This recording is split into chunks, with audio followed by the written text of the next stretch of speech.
Dans cette église, les vitraux, comme ceux que tu peux voir juste au-dessus de moi, ils ont coûté plus cher que l'entièreté de la structure du bâtiment.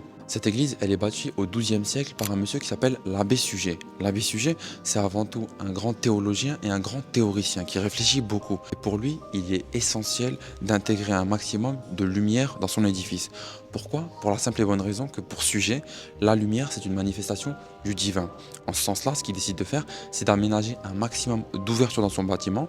Et ces ouvertures-là, il les remplit avec des vitraux comme ceux que tu as derrière moi.